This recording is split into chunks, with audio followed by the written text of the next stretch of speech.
दोस्तों, मैं सिद्धांत शर्मा स्वागत करता हूं आपके अपने चैनल यूपीएससी पीसीएस इनसाइडर पर।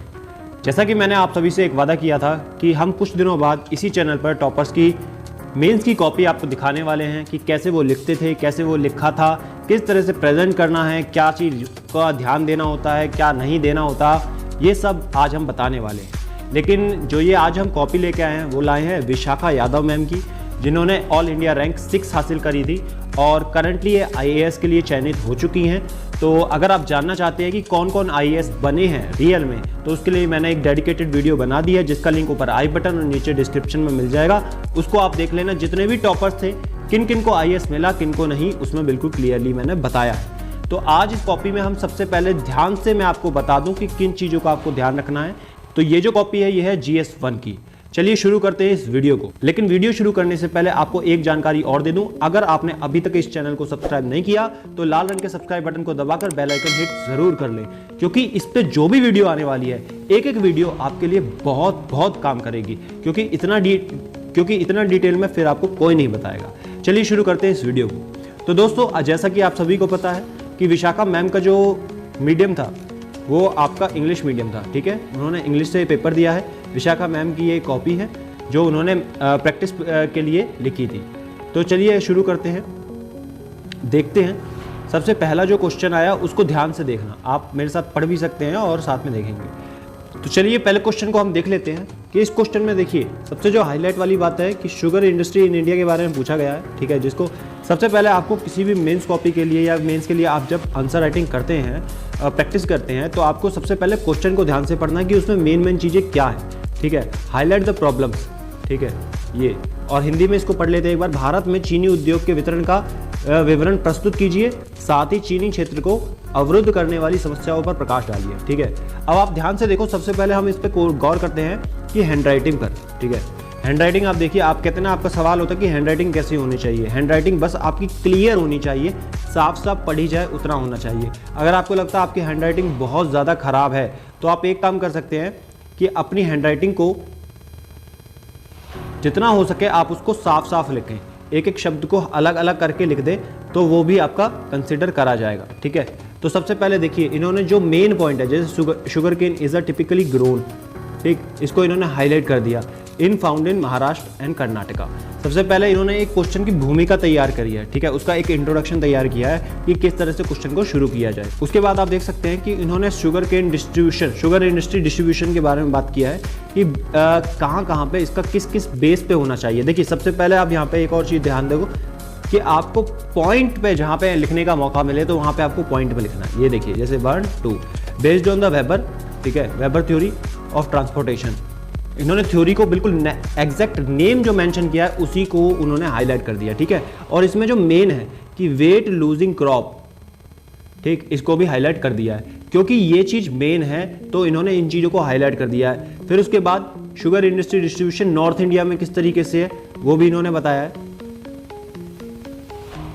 फिर हम देखते हैं कि शुगर इंडस्ट्री के लिए नॉर्थ इंडिया में क्या है। अब देखिए जैसे ही नॉर्थ इंडिया का जिक्र आ गया तो इन्होंने, ठीक है, शुगर इंडस्ट्री के लिए डिस्ट्रीब्यूशन के लिए दिखाने के लिए सबसे पहले आपको मैपिंग का इतना इंपॉर्टेंट रोल है कि आपको जहां मौका मिले, जैसे आपको पता चले, जहां पे आपको बनाने का, आपको जहां पे लगे कि हाँ यहाँ बनाना चाहिए वहाँ बनाना चाहिए, it is very very important thing. ठीक है, तो ये आप ध्यान रखो कि ये बहुत ज़्यादा इंपॉर्टेंट चीज़ है। आपको मैप जहाँ पे ज़रूरी लगे वहाँ पे मैप ज़रूर बनाएं। उसके बाद आगे बढ़ते हैं। फिर इन्होंने बिहार, ठीक है, मतलब पूरे मैप में जहाँ पे, मतलब पूरे इंडिया का कवर किया हुआ है, कहाँ कहाँ पे ये चीज़ कहाँ पे डिस्ट्रीब्यूट किस तरीके से हो रही है। देखिए बिहार वेस्ट बंगाल के लिए बता दिया। अब वहाँ पे क्या है, जो मेन है कि वहाँ पे कितने डिग्री टेम्परेचर होना चाहिए, क्योंकि किसी भी क्रॉप को ग्रो होने के लिए जो उसकी रिक्वायर्ड चीज़ें हैं उसमें एक टेम्परेचर भी फैक्टर होता है और कितना वहाँ पे रेनफॉल होता है। तो ये चीज़ उन्होंने पहले ही हाईलाइट करके बता दी कि यहाँ पे इतना होता है, दैट्स वाई यहाँ पे आप डिस्ट्रीब्यूशन आपका होता है, यहाँ पे आपको ये क्रॉप मिल जाती है। तो उसी तरीके से फिर हम आगे बात करते हैं। नेक्स्ट पॉइंट जो है, there is a cultivation in few areas of Punjab and Haryana also, मतलब जैसे स्टार्टिंग में सबसे ज़्यादा वाला, फिर धीरे धीरे कम वाला। फिर देखिए अब धीरे धीरे साउथ इंडिया के लिए आ गए, तो साउथ इंडिया के लिए इन्होंने उस पर पहले ही बॉक्स बना दिया। ठीक है, तो इट मीन्स कि भैया ये साउथ इंडिया के लिए है, इसको थोड़ा सा वहीं से समझे। अब ये क्वेश्चन पेपर आप दोनों को देखना ज़रूरी है, चाहे हिंदी मीडियम वाला इंग्लिश मीडियम वाला, बिकॉज किस तरीके से प्रेजेंटेशन होनी है, वहाँ पे हिंदी मीडियम वाले कहाँ मात खा जाते हैं और इंग्लिश मीडियम वालों को नंबर ज़्यादा क्यों मिल रहे हैं, ये आप इसमें देखो, ध्यान से देखो, ठीक। तो आप समझोगे। अब नेक्स्ट आगे बढ़ते हैं कि sugar industry has witnessed a shift from north to south due to. अब ज़्यादा जो पहले नॉर्थ में होती थी अब साउथ में क्यों हो रही है, अब ये देखिए उसके बिल्कुल सटीक क्वेश्चन जो पूछा है उसका एग्जैक्ट आंसर आपको बिल्कुल उसी जो आपके वर्ड्स हैं, वर्ड लिमिट है, उसमें आपको मेंशन करनी पड़ती है। सबसे पहला फैक्टर भैया अवेलेबिलिटी ऑफ रेनफॉल, कि यहाँ पे रेन कितना होता है क्या नहीं होता। कोस्टल एरियाज है तो रेन ऑब्वियसली ज़्यादा ही होगा, ठीक है। मॉडरेट क्लाइमेट कैसा है, ऑलमोस्ट वही उसी हिसाब का बना रहता है। प्रेजेंस ऑफ एफपीओज, उसके बाद पेनिट्रेशन ऑफ टेक्नोलॉजी। तो इस चीज़ का ये जो फैक्टर्स हैं जितने भी है ये डिपेंड करा कि ये शिफ्ट क्यों हो गई यहाँ पे।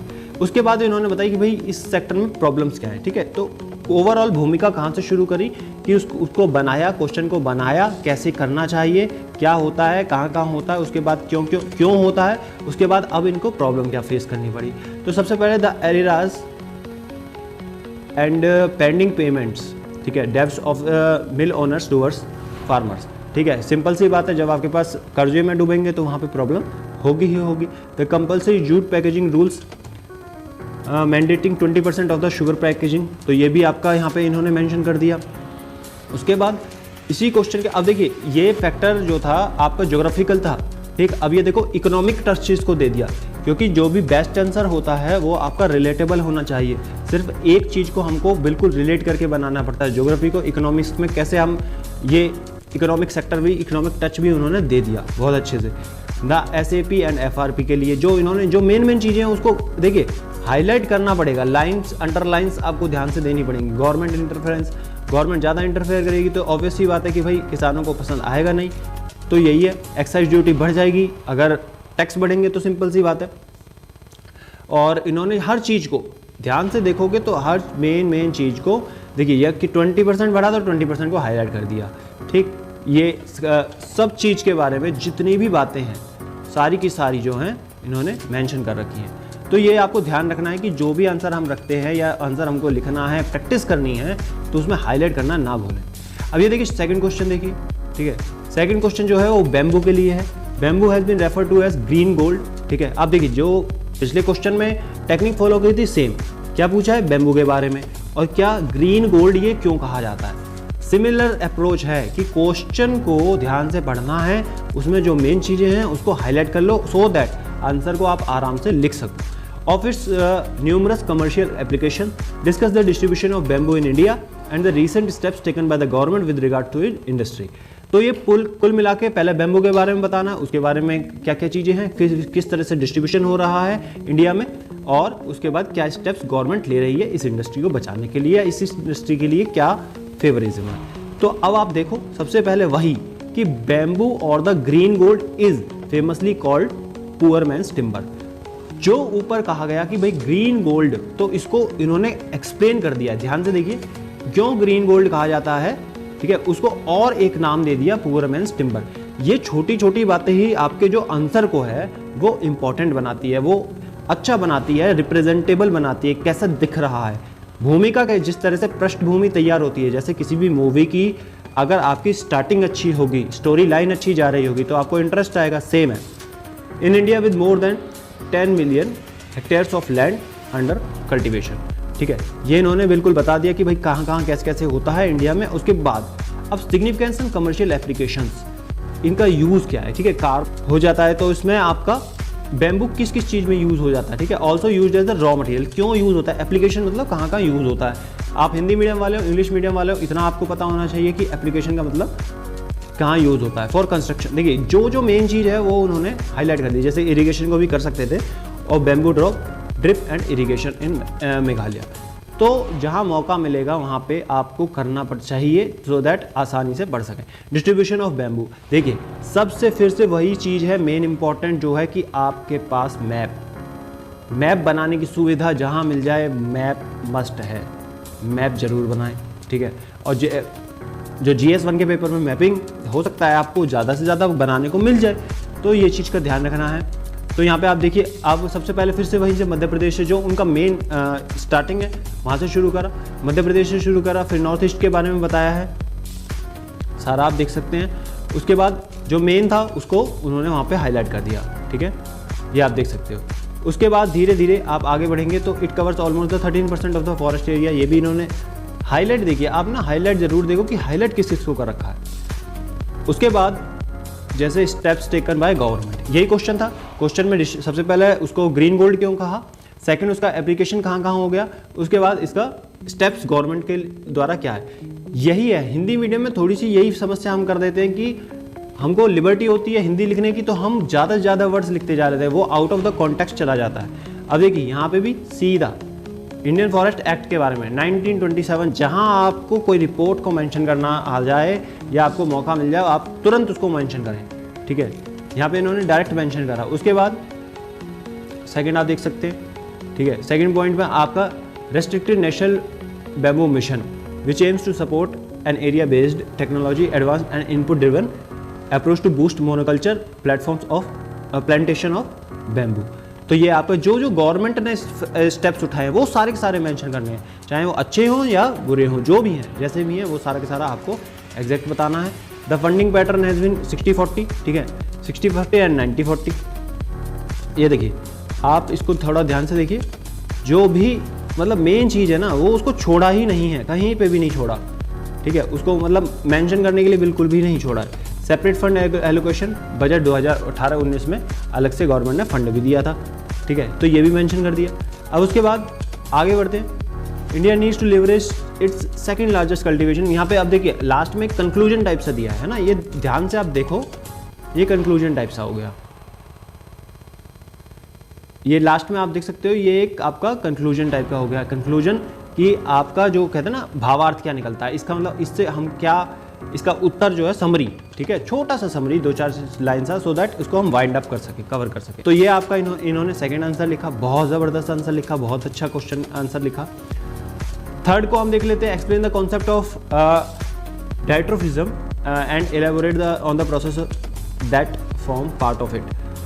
पटल विरूपण की अवधारणा की व्याख्या कीजिए और इसके अंतर्गत सम्मिलित प्रक्रियाओं का सविस्तार वर्णन कीजिए। तो सबसे पहले आप देखो क्वेश्चन में जो मेंशन है डायस्ट्रोफिज्म, ठीक है, यहाँ पे भी इन्होंने मेंशन कर दिया diastrophism refers to the process movements.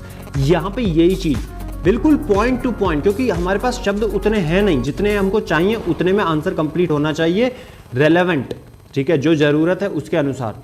फिर आप देख सकते हैं, ठीक, पीवीटी, उसके बाद उन्होंने वो मेंशन कर दिया, अगर पीवीटी का यूज किया है तो उसको मेंशन कर दिया कि प्रेशर, वॉल्यूम, टेम्परेचर, ठीक है। उसके बाद देखिए, अब ये देखो जो एक मेंस कॉपी में चीजें होती हैं मेन वो सारी आपको तीसरे क्वेश्चन में ही आपको मिलने को मिल गया। यहाँ पे इन्होंने फ्लो चार्ट का निर्माण करने को इनको मिला, तो फ्लो चार्ट इन्होंने बना दिया, ठीक है। देखिए फ्लो चार्ट बना दिया सारा का सारा, ये इसको फ्लो चार्ट कहते हैं। फटाफट एक्सप्लेनेशन मिल जाती है आपको यहाँ पे, जहाँ मौका जो मिल गया वो बनाना बिल्कुल भी नहीं भूली है। तो इसीलिए देखिए टॉपर अलग से नहीं होता है, कहते हैं ना कि कोई एक टॉपर या एक विनर और लूजर में फ़र्क कहाँ होता है। जो लूजर है वो हर काम को ऑर्डिनरी तरीके से करता है, ठीक है, चाहे वो उसको एक्स्ट्रा ऑर्डिनरी चीज़ मिले चाहे ऑर्डिनरी चीज़ मिले, लेकिन जो विनर है वो ऑर्डिनरी चीज़ को भी एक्स्ट्रा ऑर्डिनरी तरीके से करता है, ठीक है। तो इस चीज़ को समझो, यहाँ पे देखो कॉपी को आप ध्यान से एनालाइज करोगे, बहुत चीज़ें आपको सीखने को यहाँ पे मिल जाती है। चलिए आगे बढ़ते हैं, ठीक है। इसके बाद इन्होंने फिर से वो देखिए डायग्राम बनाने का मौका मिला, कहीं भी चूके नहीं हैं, वहाँ पर भी डायग्राम बना दिया, ठीक है। इसीलिए आंसर राइटिंग की प्रैक्टिस आप तभी से स्टार्ट करें जब आपको कुछ नॉलेज हो जाए, सो दैट आप एक परफेक्ट आंसर राइटिंग लिख सकें। ये नहीं गलत सलत प्रैक्टिस करे चले जा रहे हैं। यहाँ पर देखिए फिर से वही मेन हाईलाइट्स, ठीक है, वही चीज़ मेन, ये बेसिक बातें हैं और यही आपके क्वेश्चन को एक रिप्रेजेंटेबल और ज़्यादा मार्क्स वाला बनाते हैं, ठीक है। उसके बाद इन्होंने बता दिया that result to the downgrading, down warping and up warping, ठीक है, ऑफ द क्रस्ट। तो यहाँ पे सब कुछ इन्होंने एक्सप्लेन करा है, ध्यान से देखेंगे तो सब कुछ पता लग जाएगा। उसके बाद अर्थक्वेक के बारे में बताया है, ठीक है, अर्थक्वेक के बारे में बता दिया है इन्होंने। फिर उसका एपिसेंटर, देखिए अर्थक्वेक में सबसे इंपॉर्टेंट क्या होता है, आपका एपिसेंटर, कहाँ से वो ओरिजिन होता है एपिसेंटर। तो ये इन्होंने एक डायग्राम के मतलब कोशिश रही कि जहाँ पे बन सके बना दिया जाए, ठीक है। अब ये अगर कई बच्चों ने इसको स्किप कर दिया होगा, ठीक है, लेकिन टॉपर की कॉपी में एक सिंपल कॉपी में यही तो अंतर है कि जो बेसिक छोटी छोटी चीज़ें हैं वो आपको पता लगेगी। इसलिए आंसर राइटिंग के लिए बेस मजबूत होना बहुत ज़रूरी है, ठीक है। प्लेट टेक्टोनिक्स, ये आप देखिए प्लेट टेक्टोनिक्स, ठीक है, एग्जाम दिया, उसके बाद फ्लो चार्ट, ठीक। जहाँ मौका मिला है वहाँ पे इन्होंने छोड़ा नहीं है। अच्छे फोर्थ क्वेश्चन आप देख सकते हो। अब ये इस क्वेश्चन को, इसमें भी हमको काफ़ी चीज़ें मिलेंगी, एक बार इसको और अच्छे से डिटेल में देखेंगे आराम से। एक्सप्लेनेशन, ठीक है। Earth receives incoming short length wave. अब स्टार्ट ही वहाँ से कर दिया, ओरिजिन कैसे हुआ उसने यही पूछा, तो इन्होंने स्टार्ट वहीं से, भूमिका वही बनानी है जो हमारा मेन है, ठीक है, जो हमें चाहिए ही चाहिए, वहीं से ही शुरुआत करनी है। आप देखिए, ठीक है। उसके बाद heat budget of the earth, फिर वहाँ पे रीजंस बताने हैं, रीजंस ही पूछे हैं क्वेश्चन में, वही रीजन बताना है। Reason behind the earth constant temperature, average temperature क्यों कांस्टेंट क्यों रहा, ठीक है। अब देखिए यहाँ पे फिर से अर्थ का एक डायग्राम बना दिया है ना, देखिए कितना प्यारा सा, मतलब एक सही सा डायग्राम बना दिया जिससे रिप्रेजेंटेशन बहुत अच्छी हो जाती है। जो चेक करने वाला है वो मतलब उसका ध्यान पता, डायरेक्ट पता चल जाएगा ये चीज़ें है। एक बार को आपका क्वेश्चन में, ठीक है, आपने बहुत सारी चीज़ें लिखी, लेकिन ज़्यादा एक्सप्रेस जो है एक डायग्राम कर सकता है, वो आपको ध्यान देना है। तो ये देखिए यहाँ पे इन्होंने ये चीज़ एक्सप्लेन कर दी। उसके बाद सेकंड पॉइंट, 2 पॉइंट इन्होंने बताए थे, ठीक है। तीसरा पॉइंट प्रोसेस, यहाँ पर आप देखिए फिर से इन्होंने एक डायग्राम बना दिया, ठीक है। जहाँ मौका मिला है वहाँ पे डायग्राम इन्होंने जरूर बनाया है। तो इस चीज़ को ध्यान से देखो आप कि diagram, points, bullet points, latitude, सब चीज़, ऑल्टीट्यूड के बारे में इन्होंने बता दिया कि कौन कौन से फैक्टर्स ज़रूरी होंगे, वो सारी बातें, ठीक है, सारी चीज़ें बिल्कुल। और जो मेन चीज़ें हैं उनको हाईलाइट, अंडरलाइन करते चले गए, है ना। ये होता मेंस की एक प्रॉपर टॉपर की कॉपी और सिंपल कॉपी में अंतर है। एक प्रॉपर आंसर राइटिंग का तरीका यह है विशाखा यादव जी की कॉपी, जिसमें उन्होंने हर एस्पेक्ट को टच किया है और साथ ही साथ उन्होंने जो मेन चीज़ें थी उसको अंडरलाइन किया है, ठीक है। यहाँ पे कुछ चीज़ें मैं वाइंड अप कर देता हूँ। सबसे पहले क्वेश्चंस को बहुत ध्यान से पढ़ना होता है, उसके बाद जो उसमें है उसमें वहाँ पे अंडरलाइन कर देना क्वेश्चन में ही। उसके बाद अच्छे से भूमिका बतानी है। उसके बाद जहाँ पॉइंट्स में लिखने का मौका मिले पॉइंट्स में लिखना है 1 2 3 करके, ठीक है। जहाँ डायग्राम का मौका मिले वहाँ डायग्राम बनाना है, ठीक है। जहाँ पे फ्लो चार्ट का मौका मिले वहाँ पे फ्लो चार्ट बनाना है और बिल्कुल साफ, ठीक है। राइटिंग आपकी कैसी भी हो, कोई डजेंट मैटर, लेकिन बस उसको पढ़ने में आना चाहिए। तो दोस्तों इसी तरह की हम कॉपीज आगे भी लाते रहेंगे। आपको ये वीडियो पसंद आई है तो शेयर कर देना, लाइक करना ना भूलना, और अगर चैनल को सब्सक्राइब नहीं किया तो अभी तक सब्सक्राइब कर देना। बहुत जल्द मिलते हैं हम आपसे अगले वीडियो में। अगर आपको IAS की तैयारी ही करनी है उसके लिए हमने एक पर्टिकुलर प्लेलिस्ट बना दिया है, लिंक नीचे डिस्क्रिप्शन आई बटन में मिल जाएगा। बहुत जल्द मिलते हैं आपसे अगली वीडियो में, तब तक के लिए बी हैप्पी, स्टे मोटिवेटेड।